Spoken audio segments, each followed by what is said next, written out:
for the line in my life. No time to think.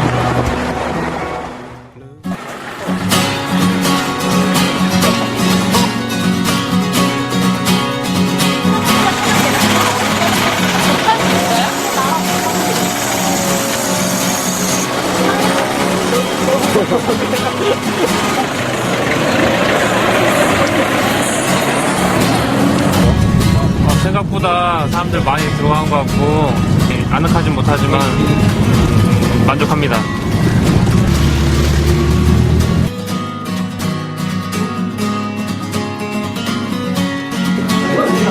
위에 올려주는 건 뭐예요?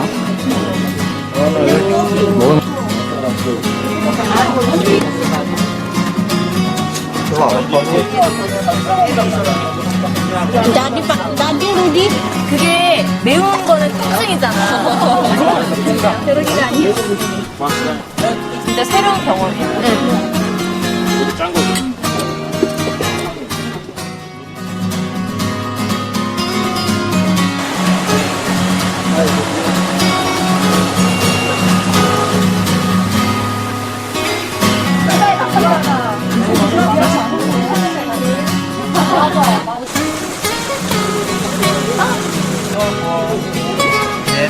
Yeah, this time is maybe Sure, Adi.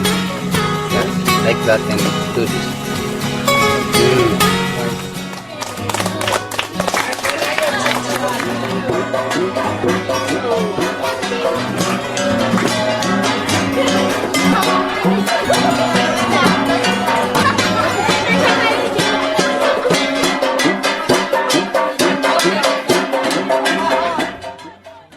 청년사회적 기업 공감만세의 고두환이라고 합니다. 만나 뵙게 돼서 반갑습니다. 저는 지금 제가 살아가는 사회를 한 단어로 설명할 수 있다고 생각을 합니다. 저 단어를 접하시면 어떠신가요? 저는 힘듭니다. 이 사회에 적응하고 살기가요. 상당히 힘듭니다. 보시다시피 외모로도 힘들고요. 몸매로도 힘들고요. 네. 그리고 학력으로도 당연히 힘듭니다. 학교도 자퇴를 했고 그런 고민을 했었습니다. 우리가 살아가는 사회에서 우리는 왜 이렇게 힘든지. 저는 어렸을 때도 그렇게 배웠고 인간이 돈을 도구로 만든 건 줄 알았어요. 내 생활이 편하기 위해서. 근데 내가 지금 살아가는 세계는 이렇더라고요. 돈이 누군지 모르겠는데 절 도구로 써요. 전 소중한데. 네, 이런 시대에 저는 살아가고 있었고요. 제가 몇 살처럼 보이세요? 제가 액면가가 높긴 한데 29살 청년입니다. 네. 근데 저는 청년이 되면은 그렇게 되는 건 줄 알았어요. 사회를 움직이는 동력을 가진 심장이 되는 건 줄 알았어요. 사회의 중심에 서갖고 사회의 변화와 혁신을 불러일으키는 그러한 주체가 된다고 생각을 했었는데 현실은 이랬습니다. 주변부에 부유하고 있는 존재들이었었고요. 고민을 했습니다. 우리가 살아가는 곳은 자본주의다. 근데 여기는 적자생존의 사회 시스템이다. 적자생존에서 사회에 잘 적응하기 위한 제일 수단은 돈이구나. 근데 청년이 사회의 주변부에 있는 거는 없구나. 돈이 없기 때문에 내가 살아가는 사회에서 청년은 계속 적자생존에서 살아남을 수 없는 개체가 되겠구나. 내가 꿈꿨던 것처럼 변화 혁신을 일으키는 중심부에 들어서지는 못하겠구나. 그런 고민들을 했었던 것 같아요. 저는 대단히 슬펐습니다. 분노를 했었고요. 그래서 고민이 조금 더 깊어졌었던 것 같습니다. 그때 이제 공감만세라는 사회적 기업을 하는 친구들을 만나게 됐었고요. 혁신을 고민하게 됐습니다. 몇몇 분들은 그런 질문들을 하셨어요. 왜 혁명을 고민하지 않고 혁신을 고민을 했었냐 라는 고민을 했었는데 사실은 냉철하게 얘기하자면 혁신과 혁명의 차이를 잘 모르고요. 일단 기본적으로는. 근데 혁신이 주는 단어값에서의 고민을 했었을 때는 단순하게 그런 고민들을 했습니다. 내가 살아가는 사회에 시스템이 굳혀져 있는데 이 시스템 내에서의 어떠한 제도라든가 어떠한 유무형의 것들을 변화시킨 상태에서의 확실한 일종의 자기만족적 성공 모델을 보여주는 것들이 혁신이라고 저는 고민을 하고 같이 하는 친구들은 그렇게 고민을 했었거든요. 그리고 그 혁신을 불러일으켜야겠다고 결의를 했었죠, 나름. 저희가 고민했었던 거는 여행입니다. 혁신을 불러일으키기 위해서 여행을 통해서 기업을 해야 된다고 생각했어요. 왜? 우리는 자본주의 시스템 내에서의 어떠한 모순을 느끼고 있기 때문에. 우리가 생각하는 여행은 크게 4가지의 모습이었습니다. 사람, 지역, 지구, 그리고 관계. 여행 중에 사람을 만나야 된다고 생각을 했어요. 그 다음에 내 주변부에 있는 지구와 지역이 웃어야 된다고 고민을 했었고요.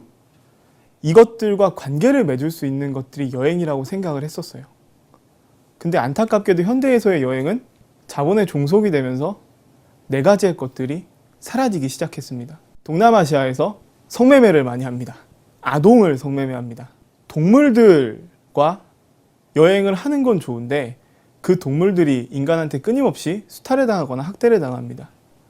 환경 파괴나 아니면은 기타 등등의 여러 가지 문제들을 많이 일으키고 있는 것 같은데, 이 여행들이 적자 생존의 사회에서 어디도 위로받지 못하는 우리들이 거기서 그런 형태로 위로받기 위해서 변주곡을 연주한다고 고민을 했었습니다.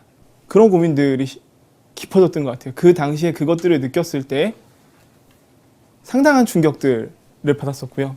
우리는 여행을 주제로 혁신을 일으키는 사회적 기업을 해야겠구나.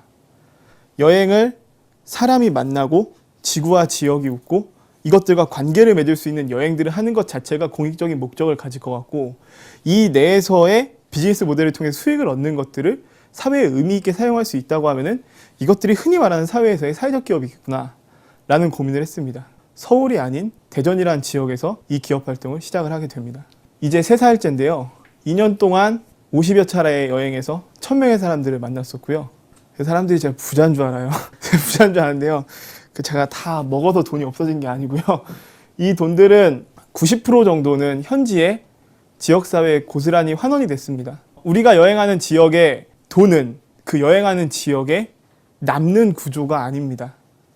쉽게 생각하면요. 동남아시아 여행을 가면은 동남아시아 여행의 시스템이나 인프라를 가지고 있는 다국적 기업이나 1세계로 돈이 빠지는 현상들이 일어납니다.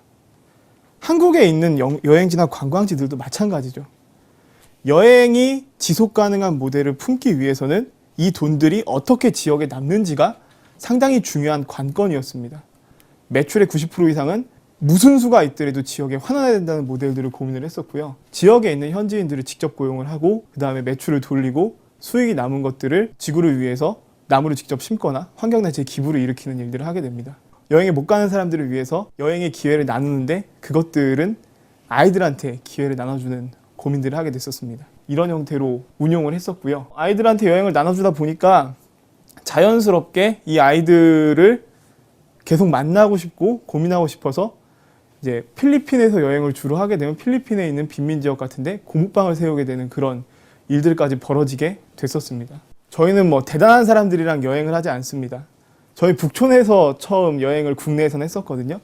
북촌 사는 주민입니다. 북촌을 이분이 너무 사랑하시는 분이세요. IMF 때 돈이 너무 없어갖고 이사 갈 데가 서울에서 없어갖고 이사를 왔던 데가 북촌이래요.